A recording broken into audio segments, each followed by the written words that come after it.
we can cross to Rome and speak to Human Rights Watch's Laetitia Bader. Hello, and thank you for speaking to France 24. This is not the first impassioned plea we've heard from the international community, and today's meeting is supported by 50 countries. But why has a conflict gotten as bad as it is?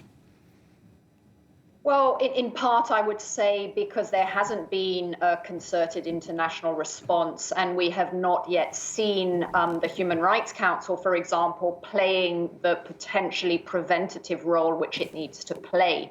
And this is why we're calling for an international mechanism to be established to both continue to document what's going on the ground. I mean, just in the last few weeks, we've released two damning reports. Yesterday, we released a report which was looking at a new wave of atrocities in Western Tigray, which is controlled by Amhara forces and which have targeted the ethnic Tigrayan population there. And the week before, we reported on extrajudicial executions in two small towns in the Amhara region, this time by Tigrayan forces. There is an urgent need for independent international reporting on what is going on. And that's why the session, which is going on as we speak in Geneva today, is so important. And talk to us about how you got your information, because the aid organizations don't have a lot of access.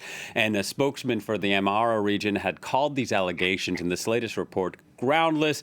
A federal government spokesman said any atrocities that are occurring, well, he's pointing the finger at the Tigrayan forces.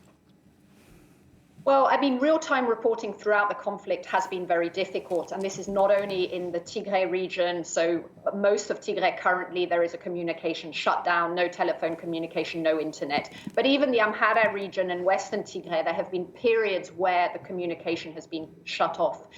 So it's very difficult. But in terms of the report we released yesterday with Amnesty International, we were speaking to people who have managed to flee the region. So one of the problems is since January, there has been a block on people fleeing from Western Tigray into Sudan. Initially, they were able to flee. That hasn't been the case because Amhara forces have been stopping them from fleeing. But some did manage, although they did describe to us harrowing testimonies of being shot at and actually some of the people they fled with being killed along the way.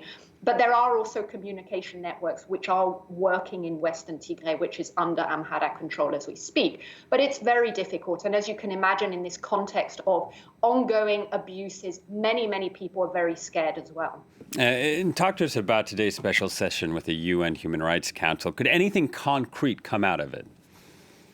Well, the special session is being called both because of the gravity of the situation, but these sessions need to be called in order to establish to take concrete steps. So the idea would be for there to be a new international mechanism which would be established to investigate abuses, to identify questions and issues around command responsibility. None of that has happened to date. I mean, we really are seeing a context where the lack of accountability is contributing to new abuses, to reprisals, people who've suffered abuses in the initial part of the context now taking part in the fighting as well. But what we also really think would be important for such a mechanism to do is to start to look at the question of transitional justice. We are talking about a country which and many communities have faced immense suffering just over the last year, but over the last 3 years and over many decades. And so there really needs to be an exercise of bringing together, of truth-telling, and it would be key also for this mechanism to start looking into